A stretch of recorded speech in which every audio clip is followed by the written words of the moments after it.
C'est bien romancé, la fourrure, la latina, tu vois, le rêve américain. Tu vois même que le personnage, Frank Lucas, il change. C'est-à-dire qu'au début, c'est comme tu l'as dit, c'est un country boy. Et après, tu vois, il exagère le luxe. Par rapport à Denzel Washington dans le film, le vrai Frank Lucas passe pour un bouffon. J'ai pas dit que dans la vraie vie, c'était un bouffon. Qui est en guerre contre le système, qui a été mis en place et du coup, il balance les keufs. Ouais, il snitch avec attitude.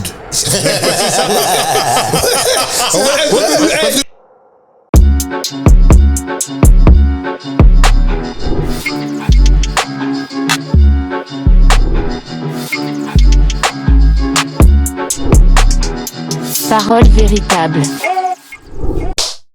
Et yo. Bienvenue à tous. Yup. Nouvelle vidéo. Parole véritable. Parole véritable podcast. Oui. Le Book Bernard Arnault. Toujours. Le Book Arnault. Arnaud Tovich. Wow. Book Télécom. Wawa. Le Book Glass. Yeah. Book Tug and Harmony. Notorious Book. C'est ça les bails. etc. Jason Boog. Jason Book. Ouais, Jason Book. La mémoire dans la peau. La mémoire dans la peau. Pause. La mémoire dans la peau. Oh merde. Flexta Skelta. Flexta Polo Creed. Oh. Flex Tarantino. Un bon. Flex Tartar. Flex Tafolan. Flex Terminator. Flex Tarmageddon. Oh. Le comte de Monteflexto. Comme on est dans des films, hein, t'as vu? Flex Tadinov. Elta Flexta. Elta Flexta. Vraiment. Les gars, vous nous l'avez demandé, elle est là, on va la faire. Revue véritable du film American Gangster. Avec les mêmes protagonistes dont vous vouliez attraper la veste là. Même il y en a un, il a une veste un peu... Vraiment, c'est cette veste là qu'il faut l'attraper. Un imperméable. C'est un pare-balles. C'est un pare-balles. Réversible, lavé à l'envers maintenant. Si Futi avait ce pare-balles là, il aurait rien eu. Bon, je balance l'intro. Ouais, direct. Ils savent ce qu'il faut faire. Attention please. Yeah, vous savez ce qu'il faut faire. Abonnez-vous sur tous les réseaux sociaux, sur toutes les plateformes d'écoute et aussi sur YouTube pour les contenus longs et courts. N'hésitez pas à activer la cloche pour recevoir la notification. C'est bon, ils ont reçu ce message. Il s'agit de refaire notre parce qu'on a deux invités à présenter. Ce ne sont pas des invités. Attention please. Oui, c'est ça les mails Parole Véritable Podcast. Revue véritable film American Gangster avec des protagonistes, que dis-je, des experts, que dis-je, des professionnels comme Jean-Paul Belmondo. C'est ça les bails. À ma gauche, l'homme qu'on appelle Jason Bourne, a.k.a. Rocco Siffré, a.k.a. Petit Fré, l'homme que l'on nomme All Kerry. Yeah, et baby. à ma droite, Sam Sito, Sam Signo, Sam Sushiwa, l'homme qu'on appelle... Ah non, laissez-moi dire Sam, c'est là avec sa veste, il est là au top du top, méga top. C'est ça les bails, mon book Sams. Yeah. Applaudissez les bails, à la maison, partout, dans le bus, partout. J'allais dire Moussa, mec de mon bâtiment. Mais bon, il est dans le building aussi en même temps. Vous avez de mon building. C'est ça les bails. Quel accueil chaleureux. Vous savez. Oh shit. Vous savez déjà. Vous savez que c'est la maison. Vous savez déjà. Dès que vous êtes là, tous les deux, là, vous savez très bien ce qui se passe. Il y a des débats, des trucs. En plus, l'autre, il balance une bombe et il kill. Oui. C'est-à-dire que les gens sont faut que tu reviennes, Il disparaît pour de vrai. Des disparitions C'est inquiétantes. cool, hein. Parce qu'entre temps, il s'est passé des choses. Je ne t'ai pas vu. Il s'est passé plein de trucs. Rox Ditsebek. Tu connais Rox Ouais. Ditsebek? Voilà. On est dans un groupe où on parle de choses. Non, Et toi, il y a des députés qui s'expriment dans ce groupe. Et toi, tu ne parles plus.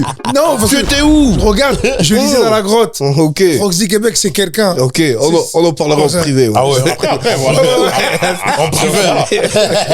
Après, il faut le dire, voilà, les gens, on a pas du temps, tu vois, il y a des acteurs, il y a des grands Ouais, dans les artistes, séries des gens, Netflix. tu vois ce que je veux dire. Le bouc est dans les séries Il y a Netflix. des gens qui travaillent, donc oui, le temps, c'est compliqué. Ok. Récupérer le bail. C'est compliqué. Qu'est-ce qui se putain de passe? Ça, c'est l'heure d'appeler une petite peu de trucs. Ouais. C'est ça, tu te mets des trucs comme ça, bon, il faut que je l'appelle Al. C'est le reminder. Ça, c'est le reminder sombre. À l'époque, quand iPhone, ça devait sortir là, il y avait des applications. Mais pour faire Mais du... c'est American Gangster ou c'est quel... Non, pardon. Bon. Oh merde. American Gangster, film de Ridley Scott, sorti en 2007. 2007 Ouais. 2007, avec, dans le rôle principal, Denzel Washington et Russell Crowe. Russell Crowe. Ridley Scott, très grand réalisateur, ouais. qui a fait des classiques, dont Gladiator, par exemple. Avec Russell Crowe. Kingdom of Heaven et bien d'autres. Avec Gladiator, Russell Crowe, oscarisé. Oui, Oscar, bien sûr, bien sûr. Et un film, voilà, qui a été validé par tout le À monde. tout jamais, pour l'éternité. Ah oui. Il y a Un. avec Russell Crowe. Gladiator 1. Avec Russell Crowe, qui est évidemment, voilà, rôle principal dans Gladiator. Voilà, c'est un Russell Crowe un peu plus gros, etc., un peu plus âgé. Quoi, Russell Gros. Oh. Non, il est un peu potelé. Il y a rien. Il est juste un peu potelé. Et avec le petit frère de Samuel L. Jackson. Oh, il a dit petit frère, c'est pas bien. C'est le petit. Non. Avec Denzel Washington, Oui, pardon. Grand monsieur, Non, Denzel Washington. Non, grand monsieur, mais c'est son petit. Bah, on a déjà eu le sujet, mais bon. On va pas faire la même vidéo. Mais vous savez que cette vidéo-là, là, on l'a fait comme ça, un truc. Mais les retentissements que ça a eu dans la street, C'est les sérieux. gens qui m'ont arrêté, qui m'ont dit respectez Samuel, truc machin, respectez Denzel et tout. C'est des mecs, en fait, sérieux. Denzel, c'est une religion. Ouais, C'est pas un avis ou je sais pas Non, quoi. on Tu vois, respecte, les gars, mais. Non, mais- Samuel, les gars. écoutez, De toute façon, le casting de ce film est très pointilleux. Il y a même du Wu-Tang dedans. Exactement, Oui, ouais, exactement. Il y a Riza. Il y a Riza, ouais. Bon, je vous fais le pitch. Il y a T.I. Ouais, T.I. aussi. Vous voulez le pitch ou Il y a Common. D'accord. Ouais. Non, mais Ouais. tout le monde a mangé. Tout le monde a mangé dans ce Pause. film. Pause. Je vais faire un. Allez, je vais faire le pitch d'Internet parce que dès les premières phrases, il a commencé à m'énerver. Il raconte n'importe quoi. En 1970, dans le quartier de Harlem à New York, Frank Lucas décide de prendre la relève du trafic de drogue suite à la mort du caïd local dont il était le chauffeur et confident depuis 15 ans. Jeune, ambitieux et intelligent, il ne veut dépendre de personne et met son propre réseau sur pied. Utilisant des avions de l'armée américaine, il importe des quantités massives d'héroïne et amasse rapidement une fortune colossale. Bon, c'est très synthétique, c'est très simple, c'est très rapide. Il n'est pas parti du dans le gangsta movie de je sais pas quoi. C'est très simple, Le chef de la mafia, les C'est de ouf, c'est de caïds, ouf. arrêtez vos conneries. C'est les Donc, trucs vendus. revue véritable du film. Yes. Première question, les gars, comment vous avez découvert le film? Après, ouais, comme tout le monde, il y avait une hype. Il y avait une Fiji vraie Water. Ouais, il Fiji Water. y avait le teasing avec la voix de Jay-Z. Tu vois, Même l'album de Jay-Z. ouais, bah oui. L'album American Gangster. Il y a une Exactement. hype de fou dessus. Le rollout, hein. Un rollout de fou, en vrai. Incroyable. Donc on est d'accord que on a tous vu le film au moins 2 fois. C'est-à-dire Non. à sa Minimum. sortie et ensuite après avec un autre regard. Un autre regard. Oui, oui. Et je sais pas si tu vois, en Je fait, lui montre, hein. quand tu le regardes avec eux, Je lui montre.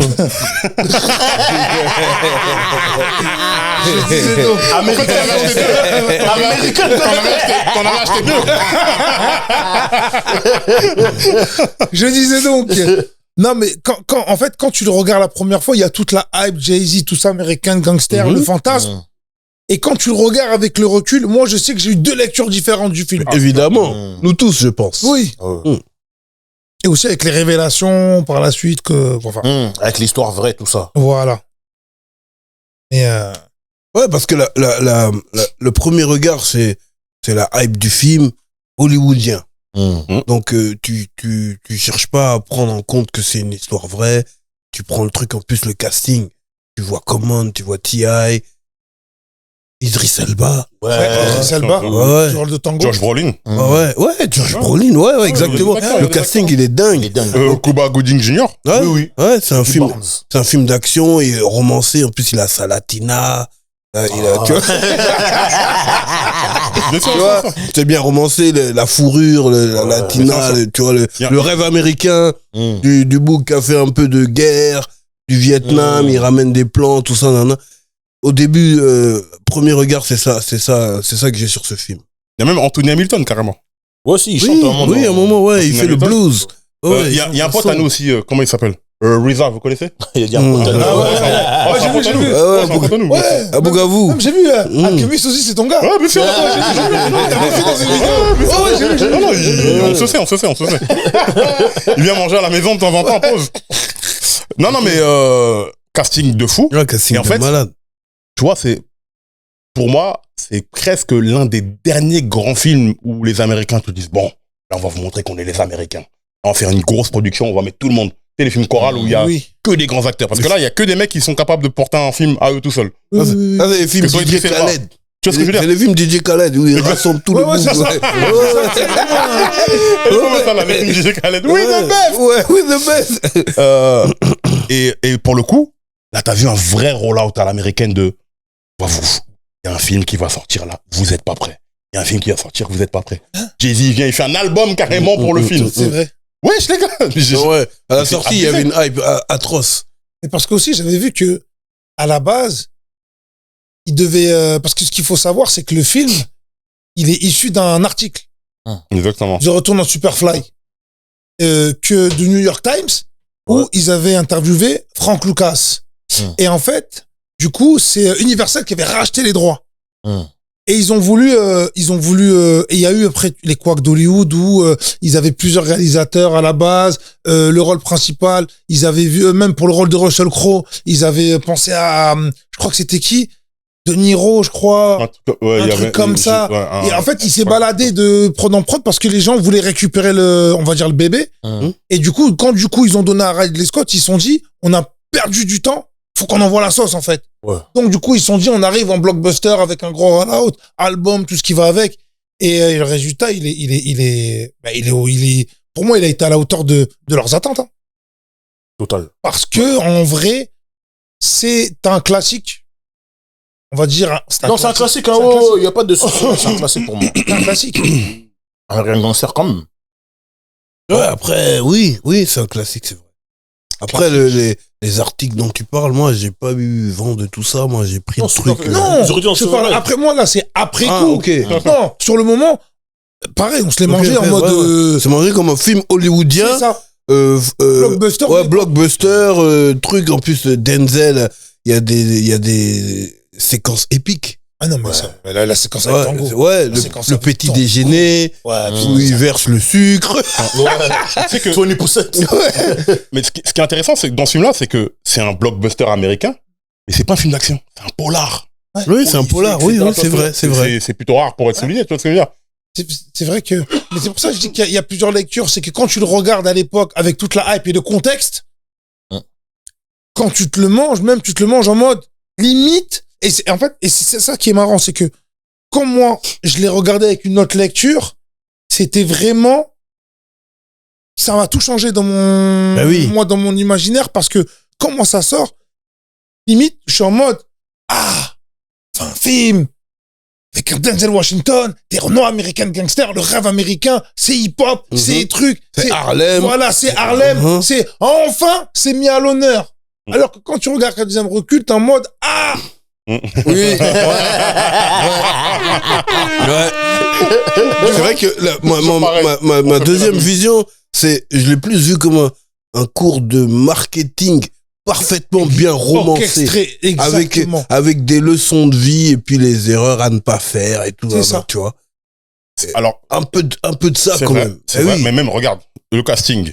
Que des A-list acteurs, comme on dit, hein, que des rostas. Et même pour le réalisateur, ils ont pris une rosta. Même pour la BO, ils ont pris une rosta. En fait, ils ont dit, bon, là, on va vous faire un truc. On va tout envoyer. On va vous montrer que quand on veut mettre les moyens, on peut les mettre. Et il manque qui? Il manque Tom Hanks, à la limite. Il y avait tout le monde. Non, mais c'est vrai. Et puis, en plus, avec la suite, tu connais, quand tu regardes avec du temps, un peu plus de maturité, eh ben, tu découvres aussi d'autres bougs. Bumpy Johnson, au début, la première vue, tu connais pas le book, tu vois. C'est après, on approfondit un peu le jazz, et puis il a droit à sa série Godfather of Harlem. Et donc, tu apprends que, en fait, c'est lui. Ouais, Frank Lucas, c'était un simple chauffeur à la base. Tu vois. Et même, t'as vu, c'est pour ça que je dis dans la deuxième lecture, quand tu te rends compte que, en vrai, ils ont vraiment romancé, comme à l'époque où les films américains, ils avaient donné le goût le côté glamour à quelque chose qui ne l'est pas en vrai. Bien sûr. Tu sais, un peu comme, parce que t'as vu, il y a eu toute cette époque de la guerre du Vietnam. Ouais. En fait, c'est un trauma pour les Américains. Ouais. Donc, dans l'industrie américaine, ils étaient en mode, donc, on fait des films où vraiment on les voit en héros. Donc, du coup, on fait croire aux gens qu'ils ont gagné. Ils ont gagné. Mais quand tu regardes bien, tu dis, ah ouais, en fait, ils ont pris pause. Et donc, c'est pour ça que tu dis que c'est compliqué. Et quand tu regardes l'American Gangster, c'est exactement la même chose, en fait. Parce que si tu remarques, Denzel, il est vu en super-héros non communauté. Un méga super-héros. Tu vois? Même à la fin, quand l'arrangement qu'il fait, en fait, c'est limite, ok, c'était le mec de Harlem, afro-américain, qui est en guerre contre le système, qui a été mis en place, et du coup, il balance les keufs. Ouais, il snitch avec attitude.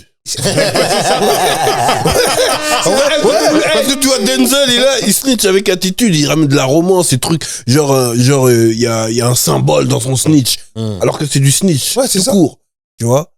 En fait, ils ont fait comme s'il avait balancé que des policiers. Ouais, alors qu'en fait, ils ont dit non. et tu sais tout. qu'en vrai, il n'a même pas balancé de policier, hein. Dans la vérité, il n'a pas balancé de Tous les deux, policier. là, la fois, vous avez un truc, toi, tu disais que Frank Lucas, c'était un bouffon. Là, Non, tu c'est moi. disais Non, que tu disais que c'était un bouffon. Toi, tu Non, moi, j'ai pas dit ça. j'ai dit que c'était un bouffon. Attention, j'ai pas dit ça. On peut ressortir la vidéo. On peut sortir les archives. Vous allez bien. Ah non, parce que le Vous souci... allez ressortir la vidéo. Non, le vrai souci, c'est qu'ils ont mis Denzel pour jouer le rôle de Frank Lucas. Et Denzel, il a un cosmos de chevalier Ah, d'or. voilà. Tu comprends? Oui, Alors que Denzel, quand tu vois les images du vrai Frank Lucas, là, voilà. tu Par dis, mais rapport à c'est un fond, Denzel, lui. le vrai Frank Lucas passe pour Quel un Ouais, mais alors, fambou. moi, j'ai une question à vous poser. Parce que t'as vu la scène avec Tango, si je veux pas Idriss Elba. Ouais. Tu sais que c'est une vraie scène, comme on l'avait c'est pour raconté. de vrai, oui. C'est une vraie scène. Donc, pour un bouffon, dans la réalité, Ça va. paye quand même ta bouffonnerie. En fait, quand le même. problème, je vais faire un vrai bail. Bon, il a fait un exemple. Non, une laisse-moi, fois. non, je vais bien lui expliquer. Parce qu'il faut bien me prendre au mot. Il dit par rapport à Denzel Washington dans le film, Ouais. le vrai Frank Lucas passe pour un bouffon. J'ai pas dit que dans la vraie vie, c'était un bouffon. Ah. C'est ça que je dis. Parce que là, dans la vraie vie, il fait ça. Mais ça finit par un article de journal. Là, Denzel Washington, il y a la scène où il est avec ses frères dans le dîner où il est là, il brunch. Il dit, bon, attendez. Il vide le sucre. Il dit, bon, attendez, j'arrive. Il y a son gars de corps qui le suit. Il arrive. Tango, il dit, mais ouais, moi, mais c'est comment aujourd'hui? Moi, il me faut mes 20%. Ouais. Comment ça, mes 20%? Vas-y, il va faire un tour. Quoi? Il sort son Glock tout de suite. Qu'est-ce que tu vas faire? Tu vas tirer? Paf, il tire. Ouais. Le mec, il meurt. Mais parce que Et puis, il revient aussi sans problème. mais tu sais que dans la vraie vie, Qu'est-ce que je disais? En fait dans la vraie vie, c'est plus hardcore. C'est encore plus hardcore. C'est parce qu'en fait, Ça, c'est référence au bouquin dont tu parles, là? non, à l'article. À l'article. À l'article. À l'article. Ouais, ok. Parce qu'en fait, ce que raconte Frank Lucas après, proportion gardée, mais ce qu'il raconte, c'est que, en fait, lui, quand il voit, il regarde, Tango, c'est la plus grosse caïra du quartier. Mais c'est un mec, c'est un gorille, comme il dit. Ouais. Lui-même, il dit, c'est un dos argenté. Donc, il dit, en fait, lui, ça va être ma victime. Donc, il vient le voir, il lui pousse pour $5 000 de marchandises. Non, c'est un piège. Mais en fait, il sait qu'il va pas lui rendre parce que le mec, c'est un... Il attend. Il revient le voir, il lui dit, bon, où est ma caillasse? C'est Maintenant, qu'il va le pas mec lui commence à lui dire, hey, vas-y, j'ai pas ta caillasse. Et donc, il commence à parler, il se prend la tête. Et l'autre, il parle, ouais, tu vas voir, oh, toi, je vais te prendre, je vais te faire tapiner, ah, toi, ta mère. Et donc, en fait, et Frank Lucas dit, moi, je l'ai laissé parler parce que un mort, il a le droit de dire ce qu'il veut. Donc, à la fin, il lui dit, c'est bon, t'as fini? Donc, l'autre, il veut commencer à le démarrer. Et là, bam! 5 bastos, Ça, il a pas dans la Ça, tête. c'est l'art de la guerre, ça. C'est l'art de la guerre, mais dans la manière de faire, c'est très sale parce que quand tu réfléchis, tu te dis quoi? Tu sais, quand tu regardes la scène avec Denzel, c'est plus, il est avec ses frères, il raconte le son de vie, il vient, il protège son rinté, c'est beau. Enfin, je veux dire, c'est en... Ouais. Tandis que là, l'autre, c'est plus vicelard. C'est-à-dire qu'en fait, à la limite, le Tango, il lui avait rien demandé. Oui. Mais il lui a fait un piège pour juste faire un exemple. Mais c'est un pour piège à récupérer loup, le oui, terrain. ouais, exactement. Donc, du coup... Mais ça reste l'art de la guerre. Ah non, c'est l'art de la guerre. Oui, exactement. Mais c'est un peu plus sale quand même que Denzel Washington. Tu vois? Ouais. Parce que dans le film, il y a du sucre, tout ça. Le sucre, il sert à rien dans la scène. Oui, c'est C'est quoi, ça? Après, c'est En fait, Denzel. non, C'est- le sucre, il sert à quelque chose. Pourquoi? Parce qu'en fait, quand il vide le sucre, garde la jarre. Il dit, ouais, moi, je veux mes 20%. 20%, il le met dans la jarre. Il avait juste besoin d'un Il avait juste besoin d'un bail pour contenant. mettre les 20%. Il fallait un artifice. Il avait besoin d'un contenant, ouais. Il y a pas un gobelet, La il va romance. pas demander un verre. Oh, c'est Denzel Voilà, Washington, un truc. frérot. Une Washington. enveloppe. Prends une enveloppe. Eh oui. Tout simplement. Tout simplement. Tout simplement. Mais après, il avait dit, Denzel, il avait raconté que quand il avait vu Frank Lucas, eux-mêmes, t'as vu dans le film, ils avaient dit, ils ne voulaient pas que, même pour le rôle de Russell Crowe qui joue le rôle du keuf, ils voulaient pas que ça ressemble trop. Ils ont laissé vraiment de la liberté. Après, on connaît Denzel. Il a vraiment sublimé le truc. Ouais. Ce qui fait Il s'est que... approprié le truc pour lui. Et c'est là où je dis que on a une erreur dans la deuxième lecture parce que nous, on connaissait pas qui était Frank Lucas. Donc, on a découvert Frank Lucas à travers le jeu de Denzel. Denzel, Donc, pour nous, Frank Lucas, C'était une On l'a mis carrière là-haut. de fou. Tu sais On qu'on l'a l'a mis donné une là-haut. carrière quand il est sorti, là. Quand ça lui a donné Mais ça lui donne un gaz de fou. Quand il est sorti, avec son fils, carrément, son World Star Hip Hop, je le voyais, il faisait des interviews, il parlait gangsta de ouf. Je dis, Alors qu'à la base, normalement, il sort, c'est une snitch. Hein. bah oui. Donc, on va dire que Denzel Washington l'a sauvé du statut de snitch. vrai Frank Il Lucas, lui a donné du gaz. le vrai Frank Lucas, c'est un 6ix9ine un peu. C'est ça. C'est ça en vrai. Ouais, c'est un 6ix9ine. Non, n'est-ce pas? C'est un 6ix9ine. N'est-ce pas? Qu'il rentre. Pourquoi ce genre de con? Le salopard! Il dit qu'il est portugais. Non, mais, oui. Après, bon, on va pointer sur les défauts du film, etc., etc. Mais, déjà, dans l'histoire, on voit que c'est Frank Lucas qui prend le rinté, effectivement. Il élimine son plus gros concurrent. Et tout de suite, tu te rends compte que, encore une fois, dans les films de dealers de drogue, mec, ils te montrent qu'ils sont intelligents, avant tout. Charismatiques, etc. Là, pour le coup, tu prends l'un des acteurs les plus charismatiques pour jouer ce rôle-là. Si Frank Lucas, autant c'est un bouffon, mais s'il a vraiment mis en place la Blue Magic comme il a mis. Non, mais, par rapport à Denzel. Par rapport à Denzel. Oui. Par rapport à Denzel. Par rapport ça à veut dire que- l'interprétation de Denzel Washington. ça veut dire que, autant on peut considérer que ça a été un bouffon, mais c'était un génie. Marketingment parlant. Oui, c'est Déjà- ça. Non, mais on peut considérer que par rapport à Denzel. Mais en tout cas, le côté génial, ça, il. Mais déjà, comment il est il a resté dans le film. ramené. En fait, là où il est encore plus, moi, je trouve génial, c'est que là où il ramène la dope, dans le double fond des cadavres, Ouais. en fait, c'est un coup de com' qui est incroyable dans la mesure où, dans la réalité, il faisait pas à chaque voyage. C'est ça la réalité. Il faisait pas tout le temps. Ah, ça, il déléguait. Non, il a fait 1-2 fois le coup. Ok. Ouais. Mais Après, ça tournait tout et seul. après, ça a grandi la légende. En mode, il faisait tout le temps. Et nous, quand on a vu le film, on s'est dit, il faisait à chaque voyage. Mais quand Il commandait des 100 kilos. Non, en vrai, l'ère de Frank Lucas, ça a duré combien de temps? Et il était. C'est des runs courts, en vérité. C'est quoi, c'est Il 10 ans, s'est même fait pas, 10 ans? attraper. Il est sorti de prison en 91. Non, mais Donc, tu sais qu'il s'est refait péter. Non, il est sorti en 4, il est sorti. par rapport à ça, il est sorti en 91. Après, il s'est refait péter après. Mais il a fait 15 ans de prison.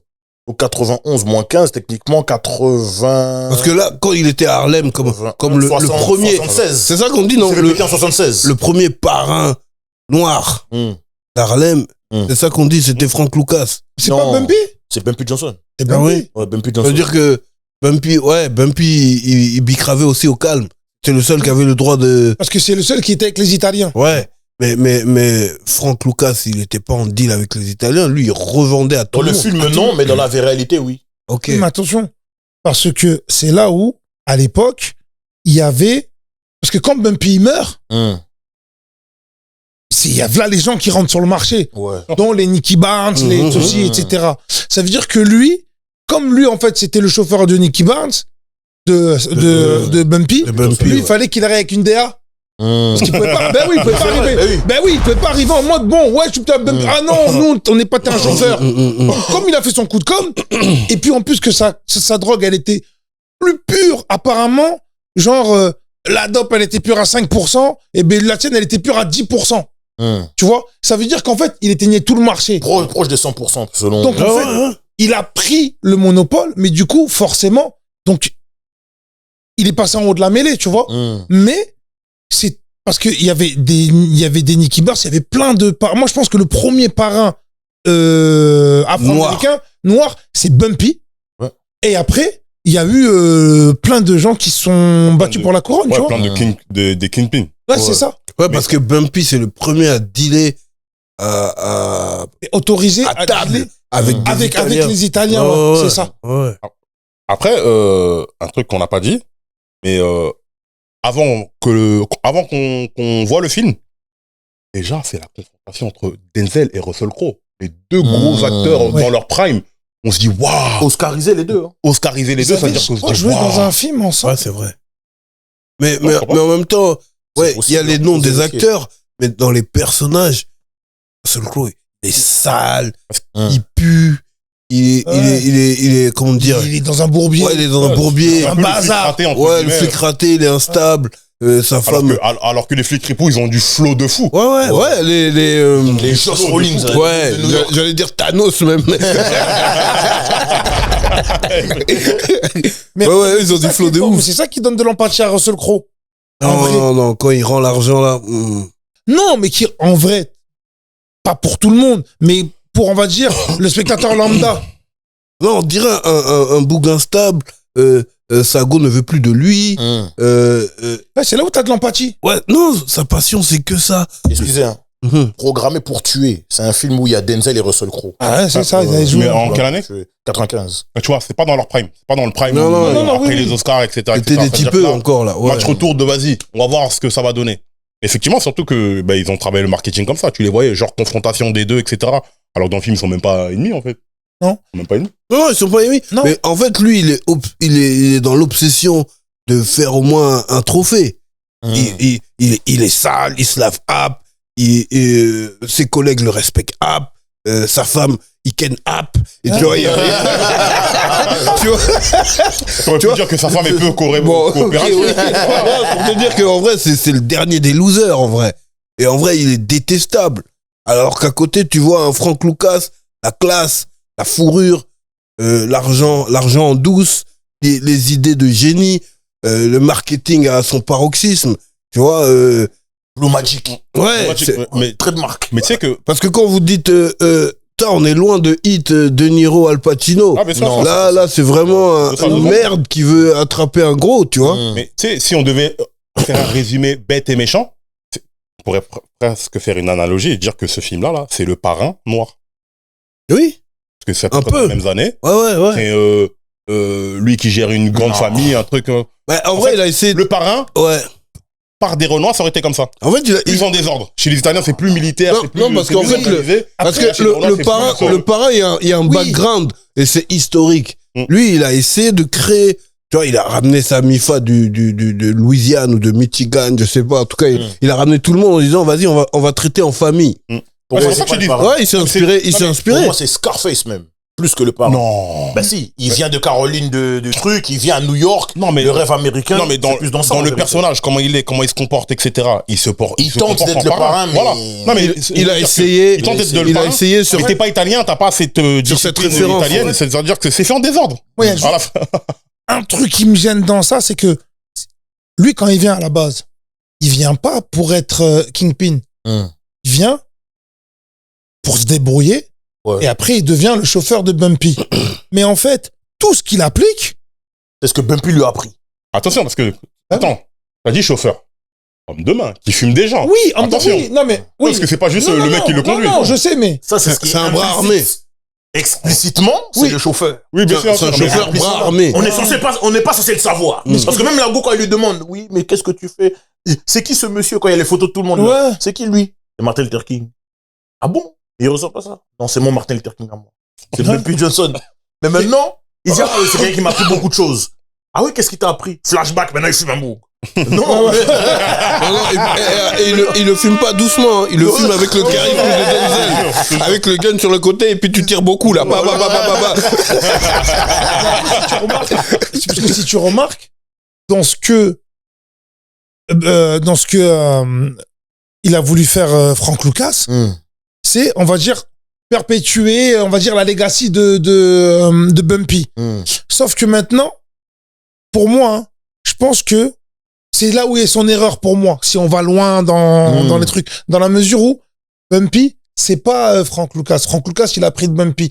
Frank Lucas, à la base, c'est un country boy, c'est un mec de la Voilà, c'est un mec de Exactement. Greensboro, Voilà. Caroline du Nord. Ça veut dire que quand il vient et que lui, parce que t'as vu, c'était un peu le truc de, tu sais, les dealers qui rendent à la communauté, mais en même temps, il empoisonne en même temps. Ça veut dire que ils viennent, quand c'est Thanksgiving, ça donnent offre des dindes, ça offre des cadeaux, etc. Ça veut dire que même déjà dès le début, il est dans une contradiction. De fou. Tu vois? Parce que, et c'est pour ça que quand tu regardes tout au long, tu te dis, ouais, vas-y, c'est le seul qui se bat contre un système où t'as des flics pourris, t'as les Italiens, etc. Il veut créer son propre système, mais il est en contradiction. Oui, mais c'est la contradiction du Pablo Escobar, il avait la même. Tu vois? Se faire aimer du peuple. C'est Mais ça. en même temps, t'empoisonnes le Oui, peuple. c'est C'est ça de que la je veux dire. politique. Mais oui. C'est ça. Mais, même d'un point de vue personnel, dans sa psychologie à lui, je trouve que là où il s'en mêlait les pinceaux, parce que c'est un mec qui, à la base, était très discret. C'est ce qui fait que justement, il est passé entre les mailles du filet. Parce qu'il a appris de Bumpy à être discret. Mais en même temps, il fallait du show-off. Ouais. Parce que... Le marketing demandait ça. C'est ça. T'avais des Dickie Barnes qui venaient avec des magazines. C'est ça. Tout ça. Mais Non, c'était pas nécessaire. C'est pas forcément Bumpy qui copiait surtout le modèle des Italiens. En famille, et les autres instances italiennes de la Cosa Nostra, tu les connais pas. Ouais. Oui, c'est ça. Tu les vois pas. Mais le problème, c'est que quand il y a le manteau en chinchilla, etc., là où... C'est Sago qui l'a acheté. Ouais, mais c'est là où ça commence à se faire avoir. Mais comme je dis, pourquoi il est entre... Parce que lui, il avait ses propres règles. Il avait des règles, il avait des principes. Mais quand c'était pour gagner son beefsteak, les principes, il est bafou. C'est un mec qui, par exemple, il respecte les femmes, il respecte sa mère, il a l'amour de sa mère, mais au bout d'un moment, il bat sa femme. Quand tu regardes avec le recul, comment il la tabasse, enfin il la tape, il lui met un... Tu vois. Et donc, du coup, tu te dis, avec la deuxième lecture, est-ce que l'idéal que je me suis fait, parce que c'est Denzel Washington, en vrai, qu'est-ce que le film il raconte vraiment? Que ce soit Denzel ou pas, est-ce que le parcours de Frank Lucas, est-ce qu'en vrai, c'est le rêve américain? Non, mais, tu vois ce que je veux dire? Il y a aucun gros dealer qui a un mindset et un comportement intact. Non, mais aucun.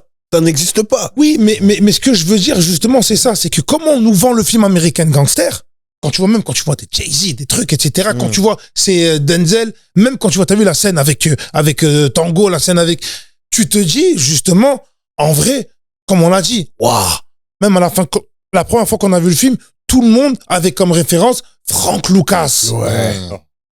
Mais au final, est-ce que Frank Lucas, c'est comme un peu le délire de Scarface. Ouais, j'allais dire ça. Tony Montana, Tony en Montana. vrai de vrai, Est-ce que le personnage, je parle pas de l'acteur, mais le personnage, c'est un guignol. Non, c'est un C'est un enfoiré. vrai guignol. Oui.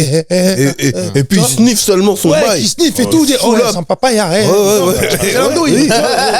C'est un mongol, en fait. Excuse-moi le terme. À la fin, quand il finit, il monte, il truc, il meurt bêtement. Même Pablo Escobar. Ouais, tout ça. Pablo Escobar, au final, c'est devenu un terroriste. Ouais, c'est ça. En fait, t'as vu? Ouais. Narcoterroriste. Narcoterroriste, ouais. Bien sûr, Ouais. Mais c'est ça.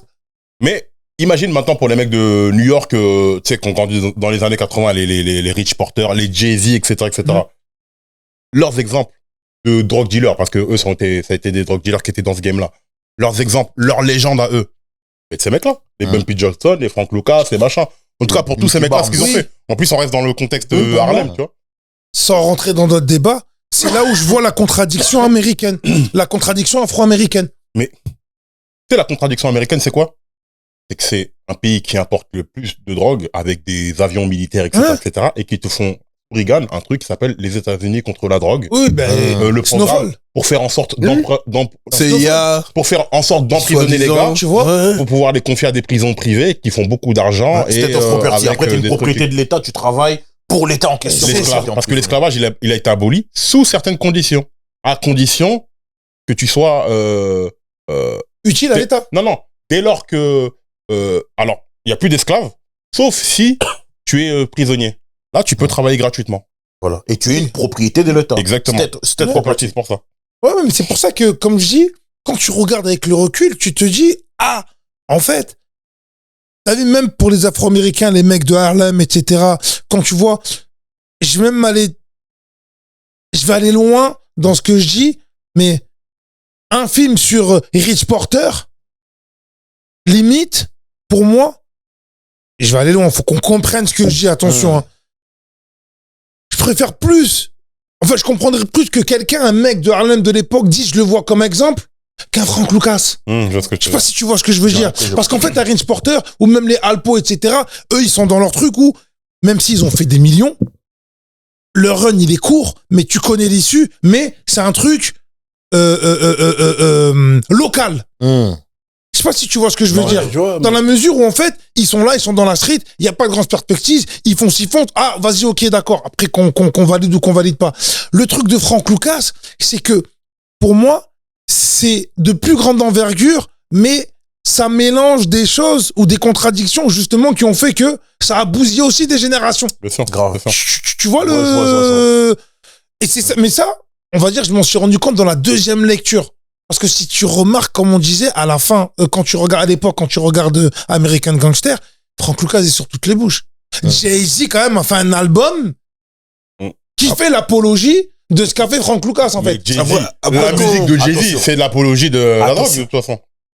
Moi, je pense que même cet album-là, c'est un prétexte, en fait, pour revenir dans ce rap-là. Mais bien sûr. Parce qu'il avait quitté à la base. Ouais, Et comme ça revient un peu dans la DA de son premier album, Reasonable Doubt, c'est ça. Oui. Après, quand je t'écoute, là, si t'avais été chargé du scénario, là, comment t'aurais dessiné le Frank Lucas idéal? En vrai, c'est ça qui est... Parce qu'après, ça reste du cinéma.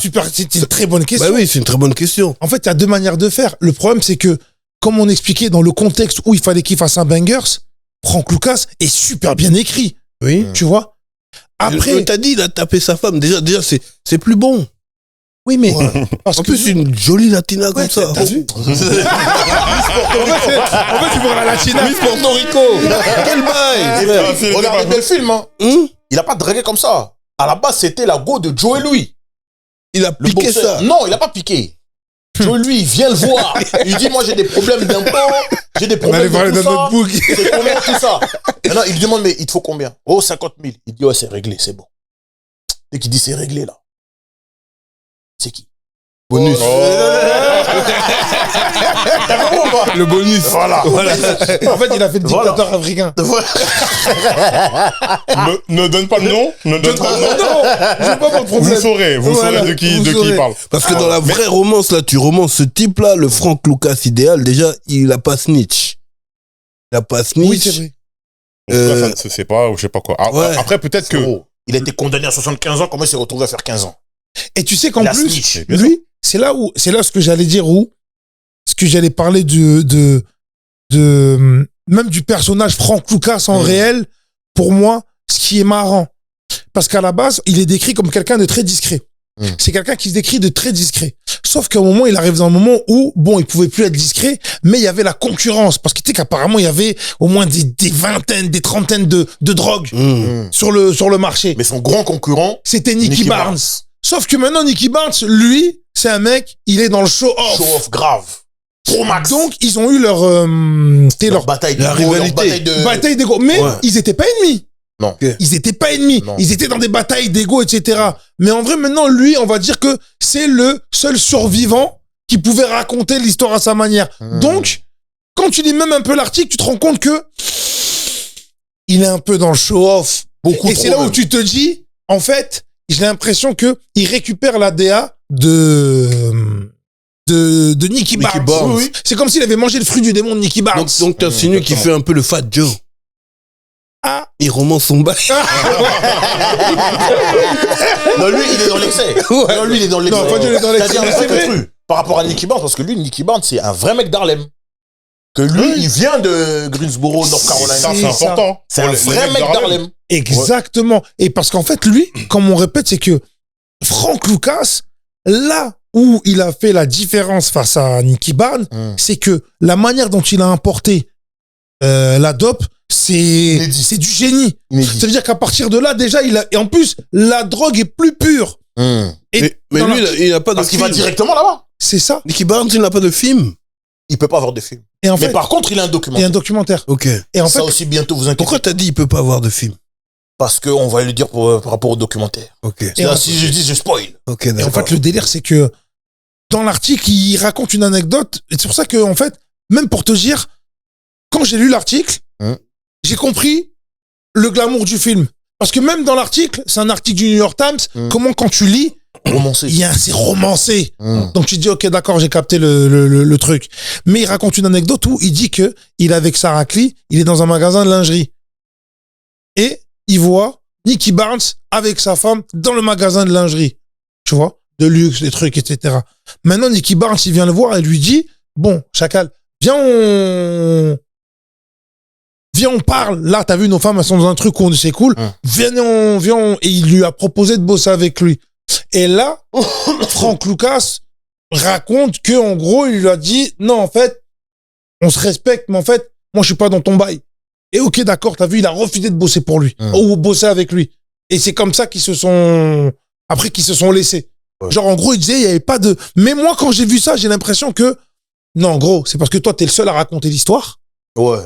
Mais dans le documentaire, les bougs, ils racontent que, à la base, lui, c'est un country boy. C'est ça. Tu t'es heureux maintenant. Maintenant, lui, il disait, mais c'était un mec qui voulait faire le mec d'Harlem. Nous, on était des mecs d'Harlem. Et moi, lui, dans sa cour, il y avait que ses cousins, ses frères qui venaient de Greensboro. Qui n'étaient pas des mecs d'Harlem. Que moi, mes gars, The Council, son équipe, à lui, c'est que des mecs d'Harlem. Et ça veut dire que les vrais Bougs qui avaient Harlem avec eux, c'était eux. Parce qu'ils étaient nés et grandis là-bas. Oui. Maintenant, le truc, c'est quoi? C'est que lui, Nicky Barnes, il se dit, mais lui, en fait, il cherchait juste à me tester. Il cherchait à me tester pour montrer qu'il était à la hauteur. Il connaissait pas. Regarde, nous, on est là, on s'habillait sur mesure.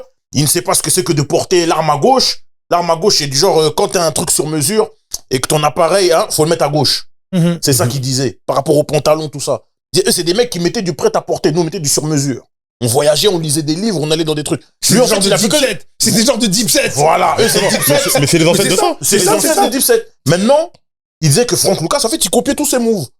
D'où le move en chinchilla, c'est pour copier les moves des mecs là qui font ça. Parce que eux, ils débarquent dans des soirées. Quand il y a l'article du New York Times, mais bon, on en parlera quand il y aura le documentaire, c'est mieux. Mais bref, tous les moves qu'il a fait, où il a voulu faire du show-off, c'est pour entrer dans le game de ces mecs-là. Ah oui, mais moi je suis totalement d'accord. Ce documentaire-là, il est important parce que depuis là, tu cries son nom. Tu cries son nom, Nicky Barnes. Je vous dis, vous n'écoutez pas. Vous allez le voir, vous allez comprendre. Vous allez comprendre, Frank Lucas n'était peut-être pas celui qu'il prétend être. Non, attention. Moi, c'est là où je dis que Frank Lucas, ce qu'il a, en fait, pour moi, il a dérangé l'écosystème. Tu vois, l'écosystème. Il a déréglé un peu. Il a déréglé. Mais maintenant, il y a un truc qui est sûr, c'est que Nicky Barnes, c'est un mec de Harlem. Il a ce Council, c'est les mecs de Harlem. Ouais. C'est des mecs nés à Harlem.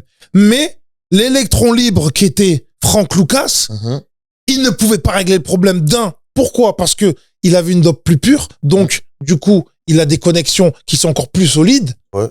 Et de deux, ça veut dire que tu ne peux pas faire la guerre à un mec comme Frank Lucas. Parce que quand t'as même les gens avec qui tu travailles, parce que Nicky Barnes bossait avec les Italiens. Oui.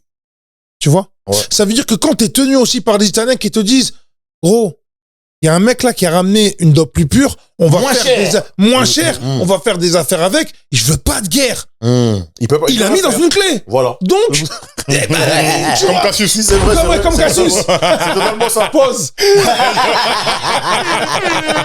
C'est totalement ça. Mais c'est ça, et c'est ça qui est intéressant, on va dire que, moi je trouve que, et là maintenant on peut commencer à parler peut-être des mini défauts du film. Moi, la rencontre avec Cuba Gooding Jr. Ouais. Quand il va au restaurant là. Quand il va au restaurant, déjà. Ouais, Barnes.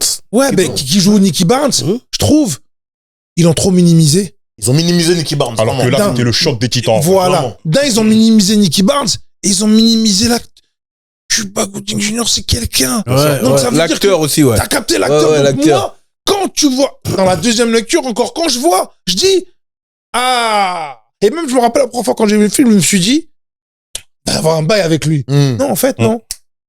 En plus, sur un truc qui est faux, hein. Moi, je fais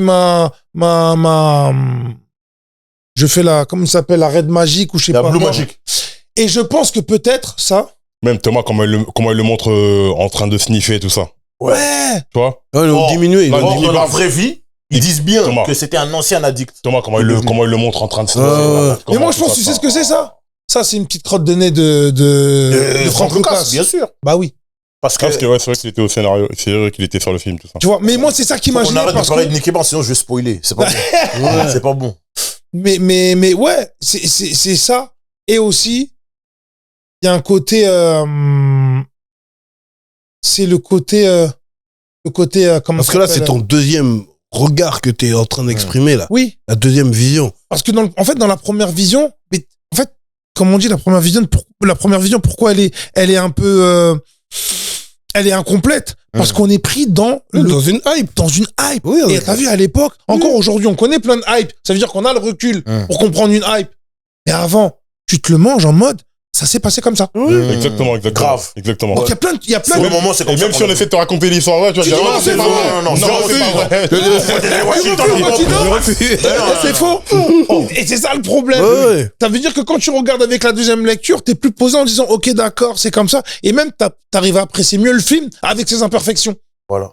Tu vois ce que je veux dire? Parce que le deuxième, comme j'ai dit tout à l'heure, le deuxième visionnage, un cours de marketing un peu. Oui. De A à Z. Hein. De A à Z, ouais. De A à Z. Que 2000 Ben, vous allez chercher directement à la source, vous revenez avec un produit qui est meilleur, moins cher. Vous allez vendre plus. Mais évidemment. C'est fini. Oui. Et quand c'est comme ça, t'es protégé par les Italiens.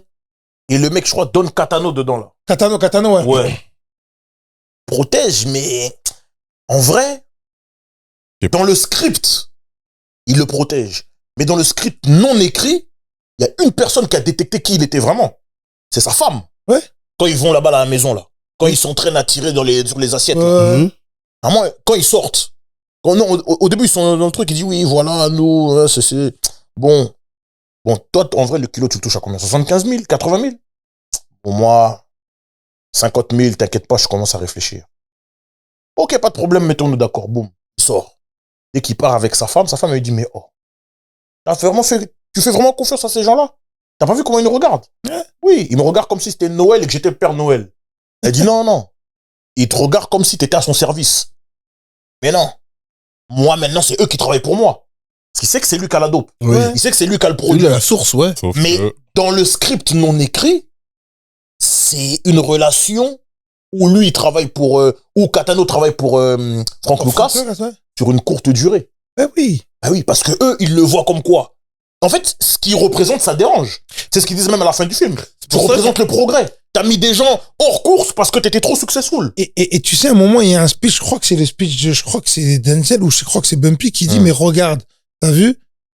Il dit la petite supérette, ça devient un supermarché. Il dit, je sais plus, en fait, il parle d'en fait, lui, Bumpy, c'était quelqu'un qui était, quand il était dans le magasin de télévision, là. Voilà. En fait, Bumpy était un mec à l'ancienne qui dit que c'est les problèmes du progrès qui vont tuer la communauté. Ouais. Tu vois? Et donc, lui, on va dire que Frank Lucas, c'est là qu'il le diffère de Bumpy, c'est que Frank Lucas, lui, a accéléré le progrès. Et ce qui est marrant, c'est qu'en accélérant le progrès et en étant, on va dire, le produit de son environnement des États-Unis, c'est ce là qui a fait peur à Catano et toute la clique. Parce qu'en fait, Catano, ils aimaient les Renois comme Bumpy.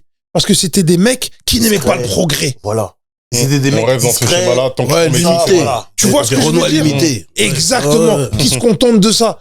Et tu peux le voir après. Et c'est ça que j'ai trouvé super intéressant, même de comment c'est écrit. C'est que c'est révélateur même de plein de choses que tu vois même dans le monde. C'est-à-dire qu'en fait, quand tu deviens source de progrès, tu deviens menace. Oui, moi que tu amènes sur la table. More money, more problem. Mais ça, exactement. Dans quel sens aussi tu deviens une menace? Tu peux inspirer d'autres Renois à faire ce que toi t'as fait. Et ça se trouve, nous, cette connexion-là que toi t'as eu au Vietnam, nous on l'a pas. Tout le monde va voir. Exactement. Sachant que même les mecs, quand ils lui vendent les kilos là, ils disent, mais monsieur, tu travailles pour qui? Je travaille pour moi. Ok, d'accord. Tu représentes qui? Je représente Frank Lucas. Oh, mais qui es-tu? Frank Lucas, c'est marqué sur mon passeport. Il dit, mais non, c'est impossible. T'es sûr de vouloir prendre tout ça? Bon, écoute, viens, on fait ça. Si ça se passe bien et que t'es pas intercepté par nos boucs de Marseille, c'est eux qui... La French Connection. Voilà, La French si t'es pas Connection, intercepté par les boucs de Marseille, reviens comme ça, on peut retraiter encore. Mais en vrai, Ça se passe. encore une fois, je repose la question, le run de Frank Lucas, là, qu'on voit le prime, là, ça a duré combien de temps, en vrai, dans la vraie vie? 5 ans. 5 ans. 71 à 75, 76. 5 et 7 ans. Ok. Mais tu sais que si tu remarques, et c'est vrai que c'est marrant parce que, à part les Italiens et les Sud-Américains, si tu remarques les Renois, les runs des gangsters renois, C'est très court. c'est des moustiques. Mais c'est toujours très court. Mais c'est Très court. mais pourquoi? Toujours la même raison. Le show-off. C'est ça. Dès Non, qu'on te même voit, Mais trop c'est là, vrai. Même pas, frérot. même le nid de crabe, tout ça. En fait, c'est pas le show-off, c'est l'intensité. Ils vont pas doucement. Hey yo. Tout de suite. Hey yo. Première transaction, il prend 100 kilos. Ah, c'est vrai. C'est doucement. Oui, mais en fait, tu sais, moi, je pense que c'est relatif toujours aux conditions. Après, on va aller loin dans le truc, l'esclavage, etc., ce que tu veux. Ce qui fait que, en Ils fait, pensent pas au lendemain, en fait. Ils ont pas Non, mais de plan à long c'est les terme. nouveaux riches, c'est des Non, arrivistes. mais Ils arrivent, oui, même, non, mais ils sont dans des conditions où ils se disent, ils sont dans un état d'urgence. C'est-à-dire qu'en fait, c'est, mais, get rich or die trying, en fait. Voilà. C'est-à-dire qu'en fait, là, il faut que je casse les portes parce que sinon, non seulement les États-Unis, le système va m'avaler, mais au-delà de ça, les mêmes gens de ma condition vont m'avaler. Voilà. Donc en fait ici, il faut casser les portes. Et puis c'est normal, t'aurais fait pareil. Il brûle trop les arbres. T'as un plan de ouf, t'en prendre en gros full-up. Tu sais même pas s'il y aura un deuxième arrivage. Ah, c'est ça. 100 kilos, donne-moi ça. Mais oui. Non, mais si. Dans le sens où, enfin si. Rien n'est sûr. Rien n'est sûr. Mais le plan qu'il avait, lui, comment dire ça? Parce que même ce truc de marketing de couper l'intermédiaire là, Ouais. c'est Pumpy qui lui donne. Ok. Aller Lui, en direct fait, à la source. Quand il réfléchissait, il disait, mais comment je peux faire pour appliquer les conseils de Pumpy? Dans la vraie réalité, c'est ça que je vous dis. Parce que dans le film, on nous fait croire que c'était arrivage toutes les semaines. Non. Ce coup-là, il a fait qu'une fois où ça a marché. Et peut-être 2 fois. En fait, c'était plusieurs gros arrivages. On le voit dans le film. Comment il appelle un officier qui est au Vietnam, etc. Toute Non, l'organisation. c'est pas n'importe quel officier. Ouais. C'est qui? C'est le mari de sa cousine ou quoi? C'est des cousins par alliance. Bien sûr.